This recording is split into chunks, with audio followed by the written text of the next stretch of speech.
At 13 years old, most kids are worried about middle school. Katt Williams was worried about where to park the car he was sleeping in. He was emancipated, alone, and hungry. 2 decades later, he was headlining arenas. But that hunger, it never left.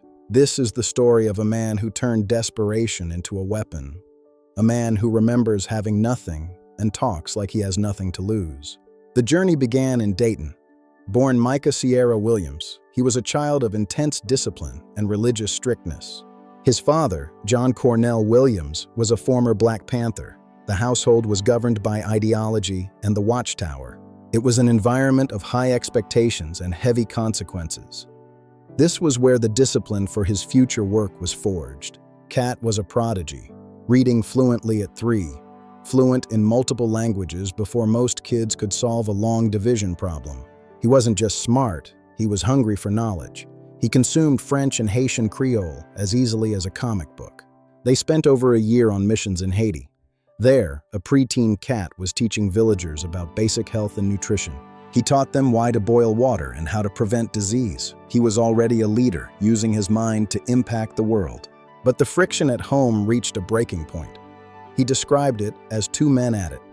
He knew he had to leave to find his own voice. At 12, he earned a full scholarship to the National Science Academy. A path to the elite was paved, but Katt saw it as a prison. He intentionally failed his exams. He chose the unknown over a predetermined life. It was his first act of absolute defiance. At 13, he legally emancipated himself. He walked out of his childhood home and into a world that didn't know his name. He headed south. Florida became his new reality, a landscape of palm trees and concrete where he was just another face on the street. He lived in a car. He lived in parks. For 4 years, Coconut Grove and the streets of Miami were his only home. He didn't just survive. He studied. He spent his days in public libraries, consuming 12 books a day as if they were oxygen. He was self-educating while the world looked the other way. He was building the intellectual armor he would need later. The money came from the hustle, selling seeds, books, anything. Every dollar was a lesson in human psychology and the art of the pitch. He learned how to talk, how to read a room, how to find the vulnerability in a crowd and turn it into a sale. By the early 90s, he moved north to Oklahoma. This was where the Katt persona began to take its first breaths. He wasn't trying to be a comedian. He was trying to get a free meal and a warm place to stay. But the stage had other plans. He wasn't trying to be a comedian. He was trying to get a free meal and a warm place to stay. But the stage had other plans. Oakland was the forge. He performed under the name Katt en da Hat, perfecting a style that was rapid-fire and uncompromising. The look was born here. The permed hair, the custom suits. It was all a calculation, a brand built for battle. BET's Comic View gave him the platform. The world was starting to see the permed hair, the custom suits, and the sharpest tongue in the game. Then 2002 changed everything. Friday after next. Money. Mike was a breakout, but Katt fought a war behind the scenes. He was a newcomer with zero pull, but he refused to let his character be a victim. He fought to remove a bathroom rape scene from the script. Rape is never funny, he told them. He promised them it would be twice as funny if they didn't do it. And he was right. He chose integrity over a paycheck. It was a theme that would define his entire career in an industry built on compromise. He solidified his cultural footprint in the Boondocks. A Pimp Named Slickback was a satirical masterpiece designed to mock glorification. He brought an intellectual intensity to voice acting that made the character more than just a caricature. It was philosophy as comedy. The character insisted on his full name like A Tribe Called Quest. It was a lesson in branding and respect. By 2006, he was a phenomenon. The Pimp Chronicles Part 1 wasn't just a special. It was a cultural shift. He was a rock star. He was the highest-grossing comedian in the world, selling out arenas, making millions. The hunger seemed like a distant memory. But the industry has a way of testing those who refuse to conform. For Katt, that test came in the form of headlines and heavy betrayal. The headlines began to change, from tours to arrests, weapons charges, battery, and a series of increasingly volatile public incidents. 2012 was the breaking point.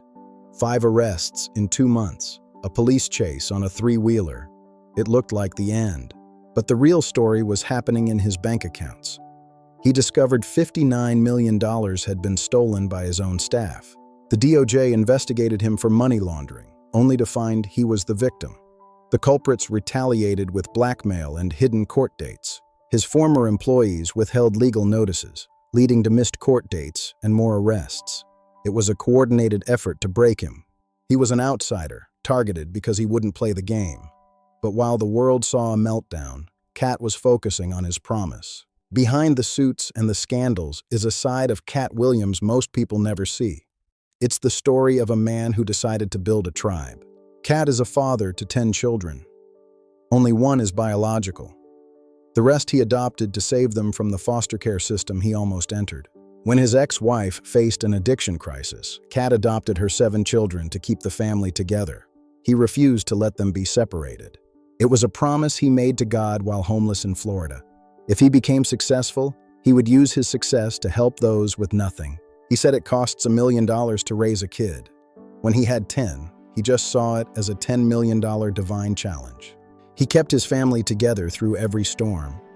Success wasn't about the fame, it was about the security for those 10 kids. And that security gave him the ultimate power, the power to speak the truth without fear of the consequences. Katt says, "Desperation is the enemy of comedy. If you have nothing to lose, you can say anything." He paid for his honesty. The cars were his trophies, from classic Camaros to the $400,000 electric Rolls-Royce. Trophies of a man who won his way. He famously gifts luxury cars to his peers. He gave a Lamborghini to Beanie Siegel. For Katt, money is meant to be moved.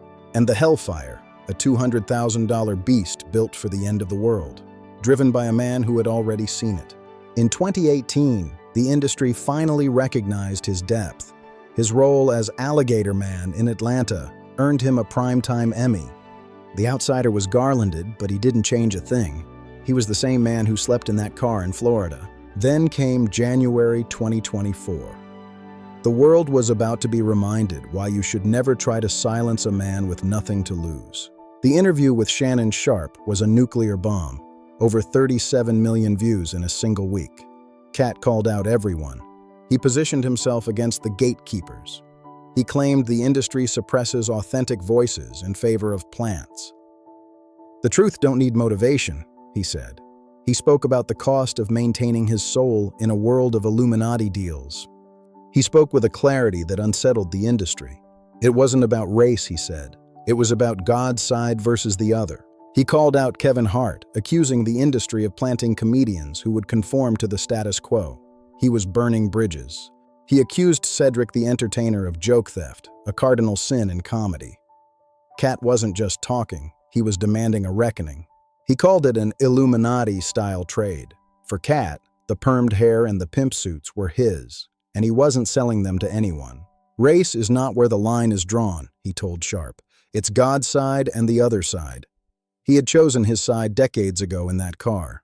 With new specials and a global stage, Katt Williams continues to speak. The money came, but the man remains unchanged. The world listened. It sparked a massive resurgence. A sold-out tour and a Netflix special proved his enduring relevance. He rose again, not by following the rules, but by exposing them. The hunger was back, and it was feeding the world. He does it for the fans, the outsiders, and the dreamers who were told they have to fit in. He is the living proof that you don't. He is a lighthouse for those who refuse to be bought. His life is a testament to the power of a single, uncompromising no. He carries the weight of the truth. It's a heavy burden, but as Katt knows better than anyone, the truth don't need motivation. That hunger isn't just about survival anymore. It's about ensuring the next generation of truth-tellers never has to sleep in a car. He is still that 13-year-old boy in Florida. He just has a better car now and a much bigger microphone. He is building more than just a career. He is building a standard for integrity that will outlast the cars and the cash. Micah Sierra Williams took the hard road so others could find a clearer path. The untold stories are now the world's lessons. Katt Williams remembers the car in Florida. He remembers the cold nights and the empty stomach. And that's why he's the most dangerous man in comedy. So, I have to ask you, what did growing up with nothing teach you that money can't? I want to see your real answers in the comments below. Subscribe to Katt Williams, The Untold Stories for more. Check out these related videos. I'm Brian, and I'll see you in the next one.